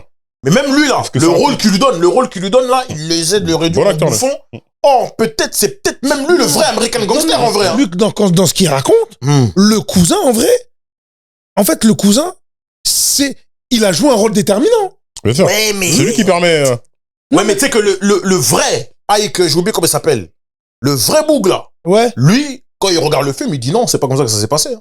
Sachant que lui là, il a fait 31 années de placard. Là où Frank Lucas, il a fait que 15. Ouais. Parce que lui, il était dans les corps armés, t'as déshonoré l'armée, t'as l'armée américaine, tout ça, maintenant de quoi on a l'air, etc. Mais lui, il raconte. Et son discours, c'est quoi? C'est moi qui négocie avec les mecs du Triangle d'Or. C'est moi qui les ramenais dans les bails. C'est moi-même qui récupère aussi ma commission à chaque fois que truc. Donc le vrai American Gangster, en vrai, c'est moi. Ouais, mais le problème, c'est quoi? C'est que c'est toujours, pour moi, ils se sont pas entendus sur les termes du contrat. sur les parts d'auteur. Tu vois? C'est toujours ça. Au niveau sur la feuille SACEM, c'était pas sur la feuille SACEM, c'était compliqué. Tu vois ou pas? T'as vu au niveau des éditions? Ah, voilà. Il dit même que l'idée de transporter tout ça dans des cercueils, là, c'est lui. Et pour moi, ça ne peut être que lui. Mais oui. Parce qu'en fait, Frank Lucas... En fait, c'est lui qui donne le plan, en vérité. Ouais, mais attention. Frank Lucas, il vient en disant... Il appelle son cousin en disant... J'ai le réseau de distribution. J'ai le réseau, maintenant, comment on fait? L'autre, il est sur place. On peut faire comme ça, comme ça. Pour moi, c'est à deux qui font le truc. Ouais, c'est à deux. Et il raconte que... Et c'est pour ça que même quand ils sont partis pour aller chercher la dope, et quand ils sont revenus, à ce qui paraît, ils sont fait attaquer. Ils sont fait attaquer par dans la vraie histoire. Dans la vraie histoire, dans la forêt et tout ça. Par des loupards. Par des pirates. Parce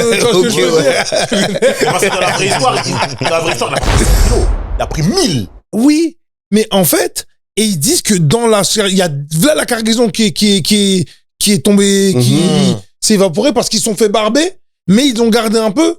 Et comme on raconte Frank Lucas, il raconte d'une manière en mode, ouais, j'ai pas lâché le truc, j'ai failli mourir. Oh, mais chicotais, j'ai gardé le truc. Alors que dans le film, il est sur le radeau, il a un cigare. Ouais. Faut arrêter. Mais non, on voit. Mais il est en militaire, Bob, tout, cigare, maintenant. Alors, à ce qui paraît, pour lui. À ce qui paraît, ils étaient sur leur genre de rivière. Jus! Les gens sont arrivés, les gens sont morts. C'était parce qu'une somme comme ça. Mais c'est pour ça dans un pays qui n'est pas le sien. Mais c'est pour ça que je te dis que le voyage, quand même tu réfléchis avec du recul, parce que nous, on était par le fantasme, etc. Tu peux pas le faire toutes les... Tu peux pas faire chaque mois. Tu peux pas le faire pas chaque mois. Ouais, tu peux pas faire chaque mois, non. Tu peux pas. Parce que ça veut dire que chaque mois, tu te mets en danger. Tu te mets en danger et tu mets des gens du corps armé en danger. Parce que les sommes, obligés, les loupards, ils les entendent, ces sommes-là. Mais c'est ça. En fait, tout ça là, ça participe à une légende. Et comme on le dit souvent, t'es jamais plus beau, plus fort, plus puissant, plus rapide que dans l'esprit d'un rageux ou de quelqu'un qui t'envie. Ouais. C'est-à-dire que peut-être que t'as pris 100 balles, le rageux il pense que t'as pris 1 milliard. Ouais, c'est ça. Et là, il y a tout le marketing. En fait, je pense que, tu sais, il y avait peut-être pas les réseaux sociaux, mais il y avait encore pire. Il y avait le bouche à oreille. Et lui là, chacun va rajouter un premier réseau social. Un peu, exactement. Téléphone arabe. Oh, lui il a pris tant au Vietnam. Dis. Oh, il s'est fait tirer dessus. Oh, il y avait des gorilles. Oh, il y avait ceci. Oh, il y avait cela. Songi. C'est ça, mon frère. C'est ça, Congo, ça. Songi, maintenant, Pro Max. Oh, il est parti en Asie. Exactement. Il faut avoir de l'argent pour aller là-bas. Et il est revenu avec des cas. Oh, combien? Après, il le voit. 100 kilos. Non, 1000. Oh, Blue Magic. Oh, mais il voit la Blue Magic, il le voit dans la rue. Mais c'est le mec, il est amoureux de lui. Oh, mais c'est pour ça que quand tu lis l'article, je te jure, en fait, c'est en lisant l'article que j'ai compris le film. Parce que quand il raconte, tu vois qu'en fait, lui, il se met en scène et le mec qui raconte Cet article-là, faut le publier dans vos... The Return of Superfly. En fait, publiez-le. Depuis le temps, vous parlez de cet article-là. Il date de 2000. C'est un article de New York, New York Times Magazine. Le nom The Return of Superfly, Ouais. à la base, parce qu'à la base, c'est un film. Hein. Superfly, c'est un film. Superfly, c'est un film. de Black Et Exploitation. Superfly, c'est un film où il y avait Samuel L. Jackson dedans. Et Superfly, ça raconte l'histoire d'un mec qui va, je crois, il est parti à Paris, il était dans la dope, il s'est exilé, il est revenu, il va récupérer le terrain. Ouais. Harlem. Maintenant, il y a je crois qu'il y a une chanson de Curtis Mayfield éponyme du truc, mais en fait, qui faisait honneur à Frank Lucas. C'est pour ça qu'à la base, le film American Gangster, il devait s'appeler soit Je retourne en Superfly au début. Après, ils ont dit non. Après, je crois que c'était le nom d'un... Pas Blue Magic, je voulais l'appeler Blue Magic. Ils ont dit non. Après, ils ont pris American Gangster. Ouais, effectivement. Parce que c'est très générique comme nom. C'est ça. Et en fait, t'as vu, quand tu lis l'article, tu te rends compte que même le mec, il a romancé d'une manière où apparemment, ils se sont battus pour acheter les droits de l'article. Donc forcément, à un moment où ils ont acheté les droits de l'article, et tout le marketing, il était en place, en fait. L'article dont tu parles, là, c'est les expressions de Frank Lucas. En fait, c'est un mec. C'est une interview de Frank. En fait, une interview de Frank Lucas qui était sorti de prison. Voilà. Okay. Sauf que quand le mec qui raconte, le mec qui écrit, il écrit avec une plume. C'est oui, son rire avec sa voix. Ouais, il a décrit ça de manière des frissons. Quand ma femme a entendu, le mec il raconte que quand ma femme a entendu, l'a entendu rire et raconter comment il a tué tel truc de sang-froid. Elle a dit. C'était romanesque. Elle a dit, mais c'est un entretien avec un vampire. Okay. Parce que même quand tu lis le bail, mais c'est cet article-là, en fait, je répète ce que tu dis, hein. C'est cet article-là qui a fait qu'il y a eu le film après. Et ce qui a fait que même Denzel, c'est Denzel. Enfin, que Denzel a joué de cette manière-là. Parce que quand Denzel, il fait il va voir, Frank Lucas pour, il revient, il dit. Pour s'imprégner du personnage, là. Il dit, c'est un mec, il a beaucoup de charme, de charisme, etc. Sachant qu'ils hésitaient, hein, entre Denzel et Will Smith. Denzel qui a pris le rôle de Richie Roberts. Comment il s'appelle? De Russell Crowe. Ouais, ils l'ont proposé à Ray Liotta. Ouais, c'est lui, exactement. Il aurait bien fait ça, hein. Ouais, il aurait bien fait ça. Ils l'ont proposé à James Gandolfino, là. Ok, Tony Soprano, ouais. Ah ouais? Lui, il a refusé. Il a refusé. J'ai confondu ça. Ouais, beaucoup sont décédés depuis, paix à leur âme, mais ouais, ça aurait été lourd. Ça aurait été incroyable. Mais tu vois, si on revient sur le personnage là, tu vois même que le personnage Frank Lucas, il change. C'est-à-dire qu'au début, c'est comme tu l'as dit, c'est un country boy. Et après, tu vois, il exagère le luxe. C'est-à-dire que sur les conseils, sur la DA de sa femme. Excuse, j'ai trouvé les titres. Le film devait s'appeler à la base True Blue. Ils hésitaient entre True Blue, The Return of Superfly, et après ils ont dit American Gangster. C'est True Blue, ouais. True Blue, ouais. Non, parce que True Blue, c'est le nom d'une drogue. Ouais, je sais, mais. Parce que True Blue, c'est le nom d'une drogue. Parce qu'il y avait plein des drogues. Il y a même des drogues qui s'appelaient KKK, Molly truc. Molly, ah ouais. Taste this, it's fucking good. En fait, c'était des noms d'albums. C'était des noms d'albums. Marketing. Totalement. Le marketing, c'est ça. Le marketing qu'a développé après tous les mecs d'Harlem ou les mecs de Brooklyn et tout et tout. C'est les drogues dealers. C'est vrai que quand tu regardes en vrai, quand tu parles de toutes les drogues qu'il y avait en ce moment-là, quand c'était pas régi par une drogue qui a mis tout le monde d'accord. Si tu remarques, c'est ça. En fait, c'est la guerre c'est la guerre du marketing.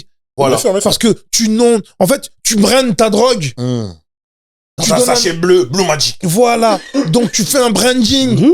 Et tu fais même une stratégie une promo. de communication. Il y a une Sors une mixtape. Un storytelling. Parce qu'en fait, quand lui, il arrive, Frank Lucas, et qu'il vient avec cette dope, lui, il raconte que, en fait, il était dans une voiture, à la base. Il avait une voiture qui valait je sais pas combien, mais lui, il roulait avec une voiture à $300. Il se mettait, il avait acheté le bout de la rue, il avait acheté le terrain, et en fait, il observait. Il observe, comment. Et donc, en fait, lui, sa stratégie de com, c'était de dire, OK, le changement d'équipe des keufs, c'est à 16h. Ça veut dire qu'en fait, on laisse d'abord les gens vendre de la merde. On arrive à 16h, on vient, on inonde. On ramène le vrai. Voilà, on ramène le vrai. Jusqu'à 19h, on ferme le four. Yeah. Ça veut dire qu'en fait, les gens étaient en mode, ok, nous, maintenant, on va venir à cette heure-ci. Voilà. C'est là où ils récupèrent le marketing. Mais c'est du marketing, en fait. Ouais. Tu vois ce que je veux dire? C'est du marketing. C'est super intelligent. Et c'est fort, hein. C'est super intelligent. Mais tu vois, moi, il y a une scène. Bon, il y a une scène iconique dans le film où, tu vois, quand ils font la fête chez lui, là, il est bien, il est en place, etc. T'as le keuf qui a pris un peu trop de poudre, qui commence à faire n'importe quoi, il commence à plotter les meufs et tout. Et il y a le cousin là, qui lui tire sur le keuf. Ouais. Le keuf, il est en blanc, il y a un tapis, tout ça.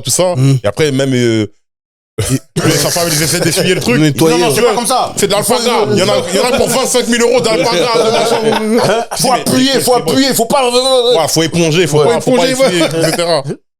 Et c'est là que tu vois, en fait, pour moi, c'est là qu'on le perd. Quand tu pars trop dans le luxe, etc. Là, tu te dis, ouais, mais c'est ton cousin quand même. Non, c'est une merde, je m'en fous, etc. Faut voir comment il a très dans le piano. Qui était très famille. Et c'est là où on voit ses contradictions. Parce qu'à la base. Non, mais en même temps, quand t'es un boss, tu dois imposer ta legacy, ta discipline. La même chose dans la voiture, quand son cousin dit, il y a de la dope dans le coffre. Il a chicoté son cousin. Oui. Il a frappé, il a cassé jusqu'à la vitre. Non, mais parce que t'as vu, dans le vrai Frank Lucas, il racontait que lui, pourquoi il a amené ses cousins? Parce qu'il disait que les country boys, ce sont des mecs, tu peux laisser.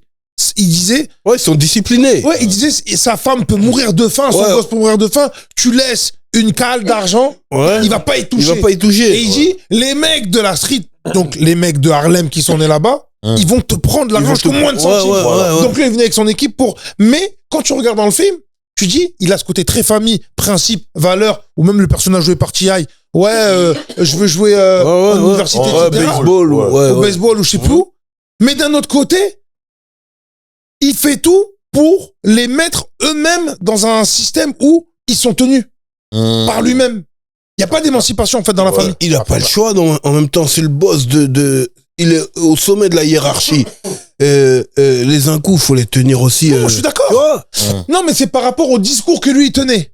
Mais tu vois, est-ce que tu vois les Italiens agir comme ça? Est-ce que c'est l'Italien qui serait parti goumer son cousin? Non, mais les Italiens, ils ont une histoire. C'est-à-dire, c'est rentrer dans des mœurs, dans des mentalités de comment il faut se comporter pour gérer le business. Lui, il arrive un truc, c'est tout nouveau. Donc, il le voit déjà comme le Père Noël.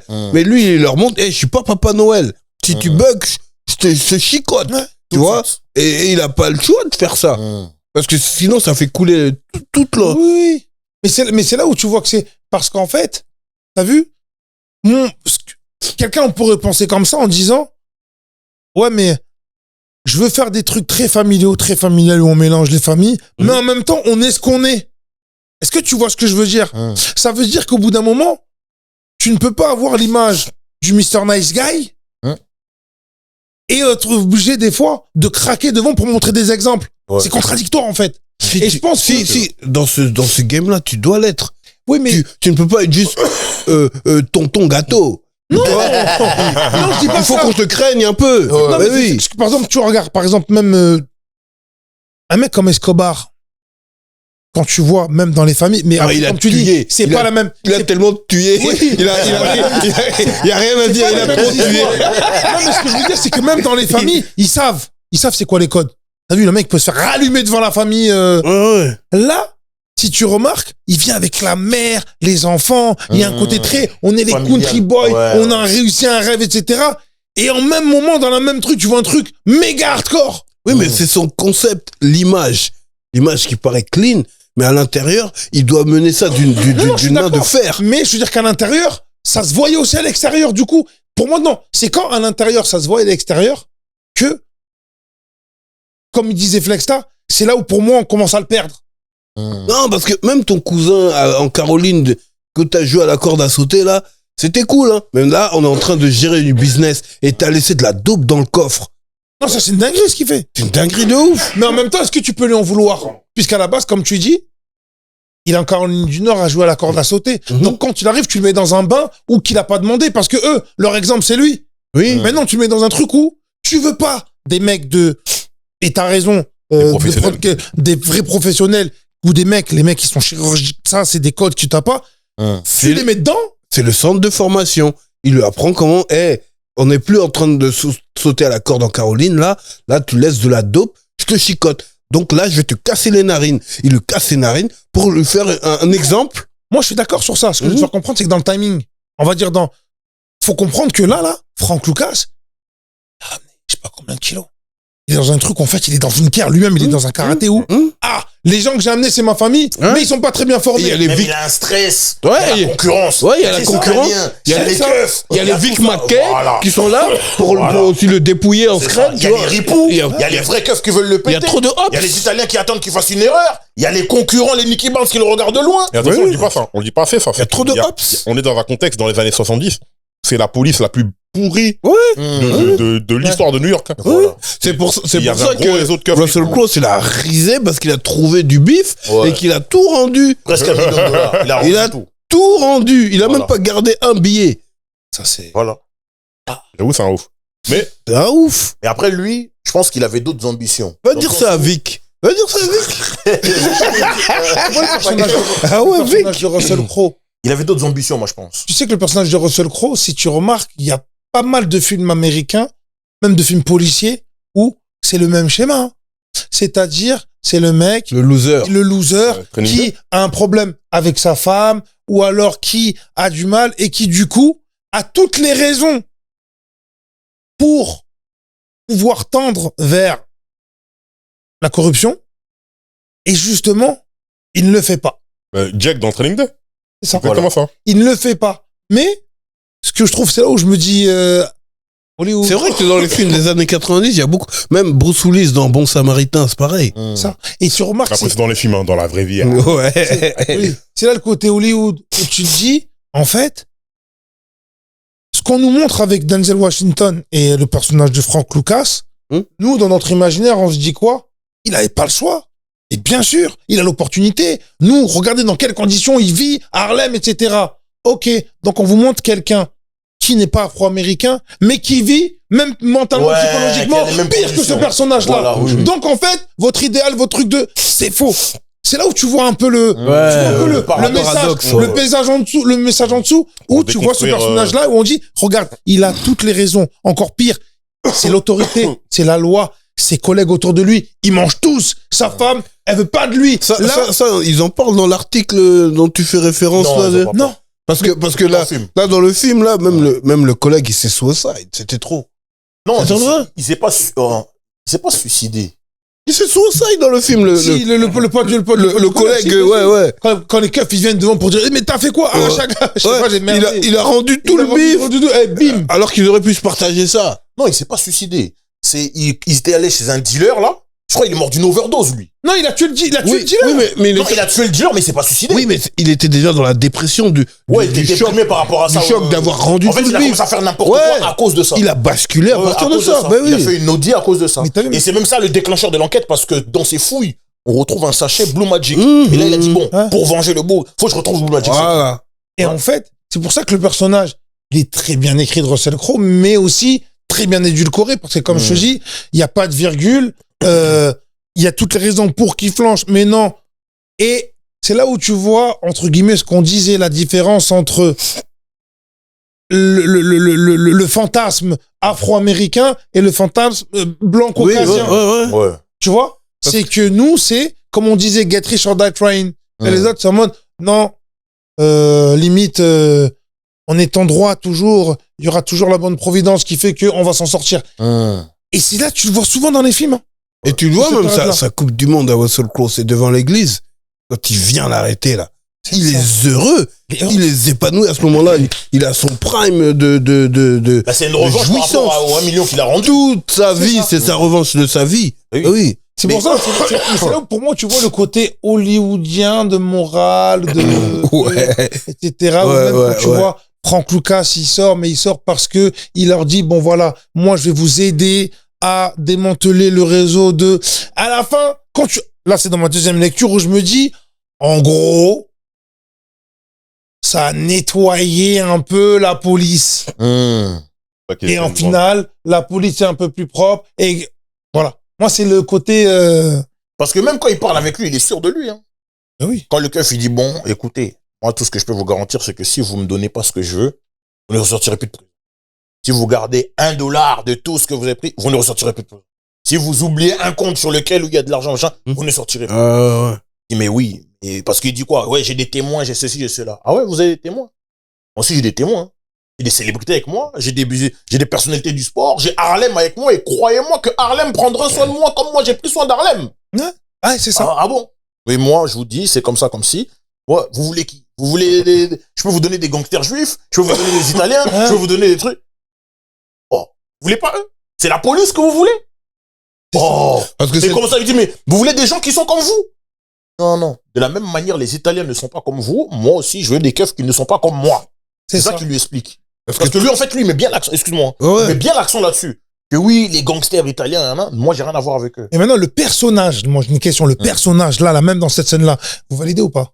Personnage de Russell Crowe? Non, de Denzel à ce moment-là. Quand il commence à toucher, par rapport à tout ce qu'il a vécu dans le film, le personnage. Mais c'est ça que j'ai dit tout à l'heure, il snitch avec attitude. Ouais, mais moi, c'est ça. C'est que il snitch avec attitude. Il est là, il est sur le tableau, tout ça, il y a un bail. Voilà. Ce film-là, là, hypé comme tout le monde a. Moi, à la fin du film, là. Gênant. Ça, c'est pas happy end. C'est pour ça que pour moi, c'est pas. Moi, je mets pas dans les classiques pour ça. C'est pas. Pourquoi c'est pas un happy end? En fait, la fin. Non, excuse. Restons dans la salle d'interrogatoire parce qu'il y a quelque chose de très important qu'il dit. Parce que lui, en fait, il est dans le mensonge. Il se ment.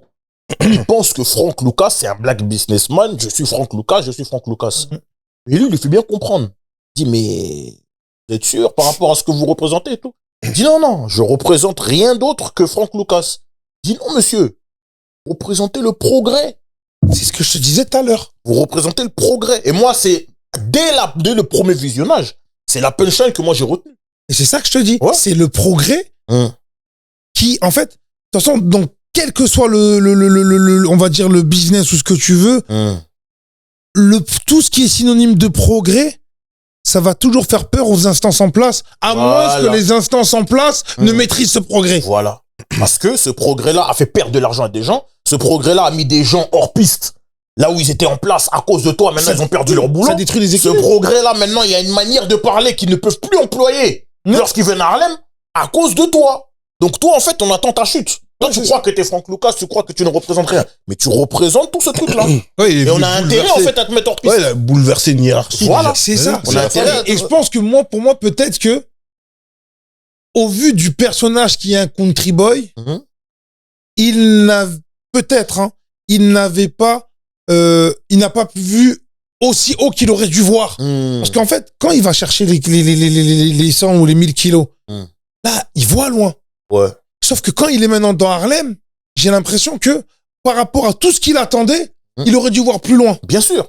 Sa femme, elle lui dit, mais tu vois pas comment il nous regarde.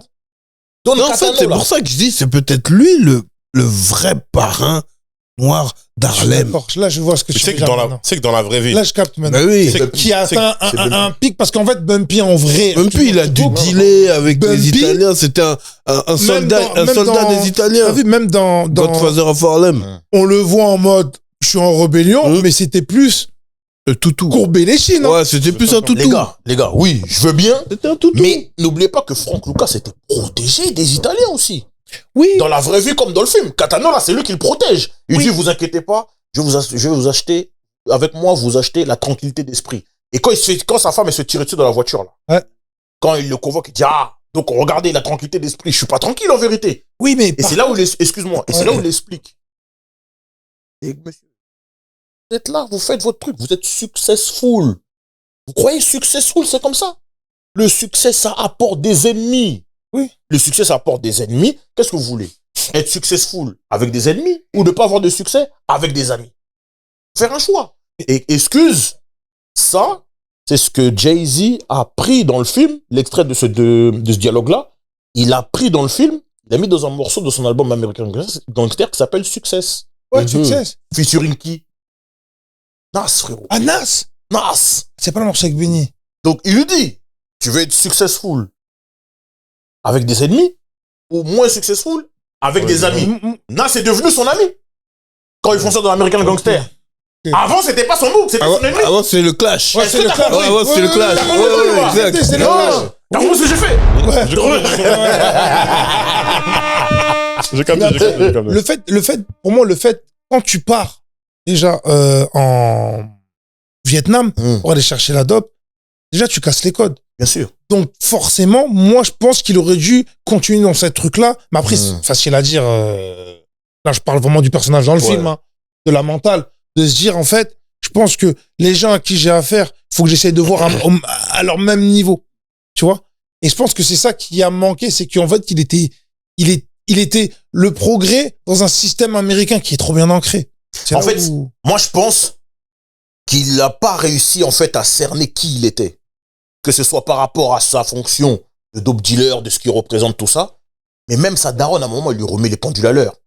Tu sais que toi, là, si tu voulais être pasteur, tous tes frères aussi, ils auraient voulu être pasteur. Si toi, tu voulais être ça. Ouais, l'influence qu'il a sur sa famille, ouais, elle est dingue. Là. Si nous tous, on est dans ce truc-là, c'est à cause de toi. Enfin, c'est grâce à toi, à cause de toi. Ouais. On a subi ton influence. Et le truc, c'est quoi? C'est que elle lui dit ça au moment où lui, il veut aller se venger parce que les keufs ont pris tout son argent. S'il y a un truc que tous tes frères là, ils savent, c'est qu'on ne s'attaque pas à la police. Donc là où t'es, fais pas ce truc-là. Il dit non, t'inquiète pas, je tirerai sur personne. Non, arrête cherche même pas à me mentir, je sais déjà. Non. Paf, elle lui met une gifle, elle dit écoute, si tu fais cette erreur-là, elle va partir. Moi aussi, je vais partir. Donc fais pas cette erreur-là. Et en fait, ça, c'est une espèce d'avertissement. Bien sûr, que, ils t'ont pris, ok. Mais en vrai, quitte le game et essaye de trucs, parce qu'en vrai, ça va mal finir, cette histoire. Soit tu vas mourir, soit ils vont t'attraper. Mais c'est là où moi, personnellement, je fais un léger parallèle avec King Bad. Walter White aussi, il ramène la dope la plus pure sur le marché. À ce moment-là, quand t'as ça, t'es en position de force absolue, avec tout l'ordre établi qui était jusque-là. Et en vrai, c'est ça que Frank Lucas fait en même temps. Maintenant, regarde, et tu vas comprendre. C'est pas la même trajectoire. Un peu. Oui, mais le personnage, si tu remarques, quand tu regardes Breaking Bad, jusqu'au bout. Non, en vrai, Breaking Bad, il est pas conscient.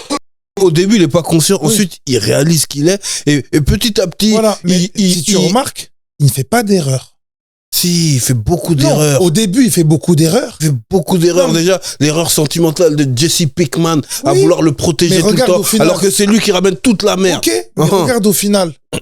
Les erreurs, il les fait au début et il apprend. Et plus il glow up, et plus il devient ce qu'il doit être fatalement. Il se découvre. Non, il se découvre. Il se découvre parce qu'à la base, toute sa vie, c'était un loser. Mais maintenant, regarde Frank Lucas. Alors, il faut qu'on revienne à American Gangster. Oui, pardon. Non, le parallèle est important. Regarde Frank Lucas. Encore une fois, la trajectoire finit différemment. Est-ce que tu captes? Caucasien, afro-américain. Pas les mêmes histoires. Non, mais, tu vois ce que je veux dire? Je te check de loin. Ouais, exactement. Dans la vraie vie, ils sont arrêtés parce que il y a plein de choses qui sont romancées dans le film. Dans la vraie vie, en fait, il y a beaucoup d'overdoses qui sont faites à cause de sa drogue. C'est-à-dire que les taux commencent à se resserrer. Grâce ou à cause, t'as dit? Non, à cause, ça doit. À cause, ok. Il s'était mis quelques keufs dans la poche, mais c'est son comptable qui se fait arrêter sur un contrôle de routine au volant. Il dévoile tout.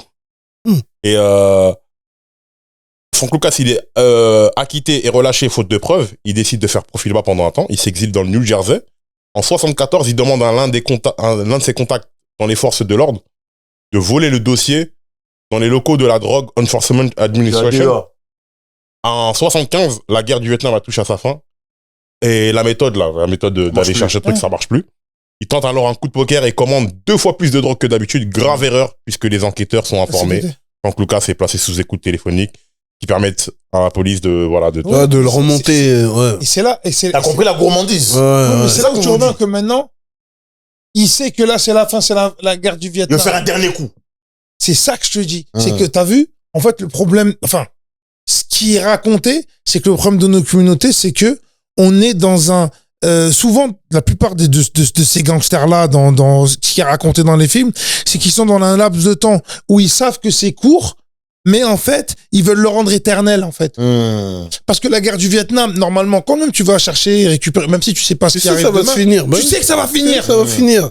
Et un autre profil, aurait dit, bon, avec ce que j'ai fait, je vais construire, pérenniser, acheter, Parce que tu vois loin. Voilà. Ces mecs, ils aiment pas le bâtiment, ils aiment pas la pierre, ils aiment pas acheter des trucs, ils aiment pas acheter des immeubles, ils aiment Sauf pas. qu'en fait, là, il y va parce que, comme on dit, il a un lifestyle, un truc. Mais après, en même temps aussi, l'écosystème fait que dans Harlem, t'as des Nicky Bass, t'as du show-off, t'as des égos, tu dois... C'est quoi son erreur selon vous? Frank Lucas. Dans le film ou dans la vraie vie? Dans les deux? Mais plus dans le film, parce que c'est le film qu'on a regardé, en fait. Dans le film, il aurait dû rester.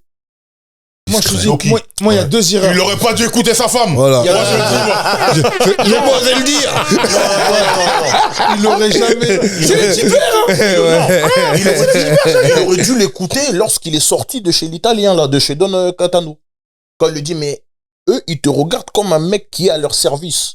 Là, je peux te poser une question. Est-ce que c'est ça vraiment le. Non, Regarde, je te pose une ça question. c'est de l'ego, ça. Regarde, viens, je dis la vérité. Ils ont qu'à regarder comme ils Regarde, veulent, en viens, vrai. je dis la Il s'agit. vérité.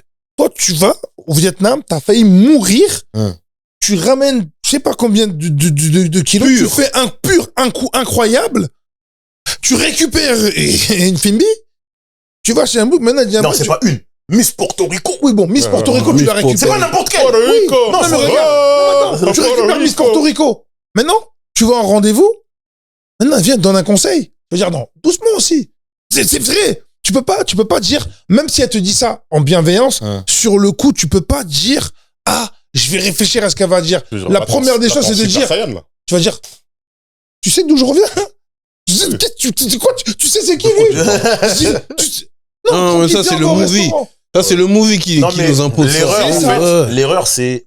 Non, les conseils qu'il donnait à ces types-là, ils les aiment pas appliquer. C'est ça que je... La contradiction. Quand il disait, la contradiction. Il disait, mais le plus dangereux, le plus bruyant dans la salle, là, c'est lui. C'est celui-là qui, c'est exactement. Mais c'est qui a mis la fourrure maintenant tu prends les meilleures places, t'es devant les Italiens, t'es devant les keufs ripoux, t'es devant tout le monde. Il avait même pas besoin d'aller au combat de boxe. Il y a pas besoin. C'était pas nécessaire. Voilà. Moi, c'est là où l'erreur de Lucas, c'est. Mais après, maintenant, il faut dire un truc aussi.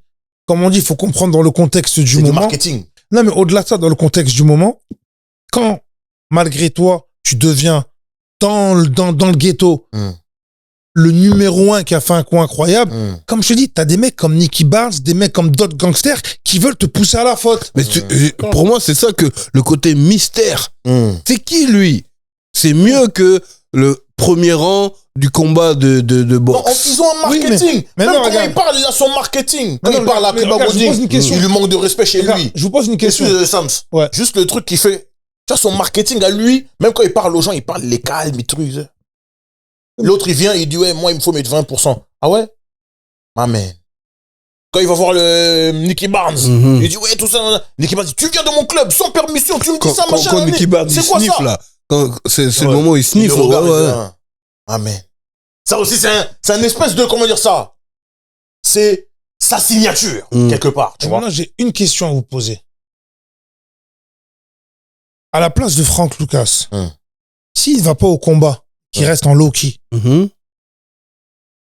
les autres gangsters qui vont dire... Il a pas d'argent, il est faible. Même pas, ils vont dire en fait, toi t'es personne en fait. Voilà. Parce que moi, Nicky Barnes, je suis monsieur untouchable. Moi, je viens, je demande, il n'y a personne qui va rien dire. Toi, parle pas avec nous. Donc, dans les guerres d'ego, il est obligé d'être là. Il est obligé de montrer. Il est obligé d'être là. Je connais. Ils ont montré. Tu vois, les Italiens sont là, les keufs sont là, la concurrence est là. Moi, je dis pas forcément, parce que qu'il soit là ou pas, sa drogue reste la plus pure sur le marché. Oui, mais regarde, je vais te donner un exemple. Admettons, un homme, il est sur le terrain. Il y a d'autres gens. Il fait. Mais ils vont tout le temps dans une boîte de nuit. Et ils sont là, ils voient truc. T'as les mecs de tel coin, les mecs de tel coin. Maintenant, toi qui représente ton coin, qui est censé contrôler le truc, on dit, il est pas là. Ces gars sont pas là. Vous avez peur. C'est un nouveau flow. Vous avez peur. C'est un nouveau flow. Vous avez peur. En fait, vous ne contrôlez rien. Vous avez peur parce que là, il faut se montrer. Frérot. Vous vous montrez pas. Je suis avec Sam, c'est pourquoi? Ce n'est pas un mec d'Harlem. Il doit s'intégrer. Il doit prouver. Il doit s'intégrer. Mais quoi qu'il en soit, il est en position de force. Sa drogue est la plus pure sur le marché. Oui, mais dans le contexte. Il a pas besoin de se pavaner. Non, mais sa drogue, mais pas lui. Pas lui.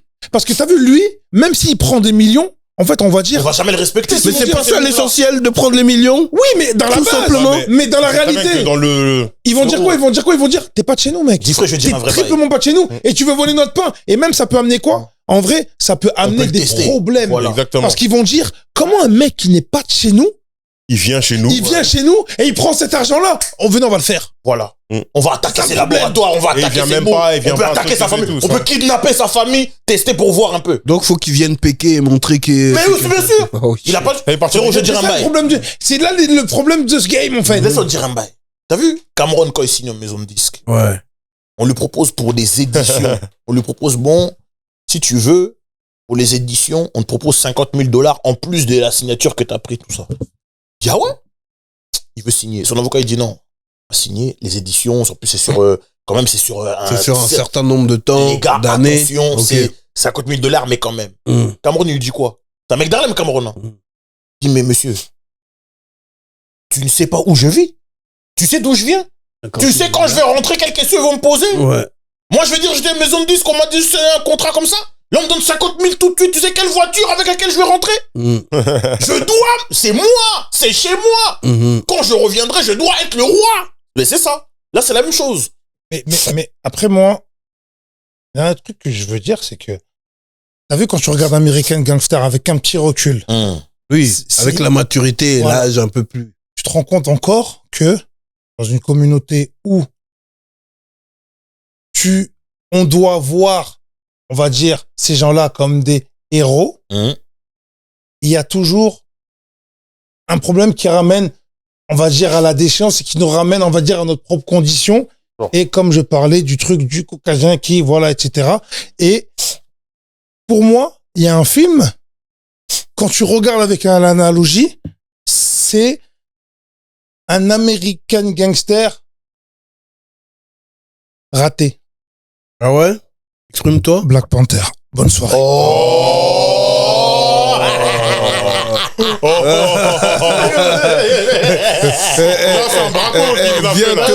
Rassieds-toi tout de suite. Viens te rasseoir en même temps. Ouais, encore une fois. Ça, c'est du marketing. On est obligé d'arrêter là-dessus. Ah ouais, bon. On arrête, hein. Mais On c'est- quitte maintenant. Bon, ben, On quitte. Ok. salopard. Vas-y.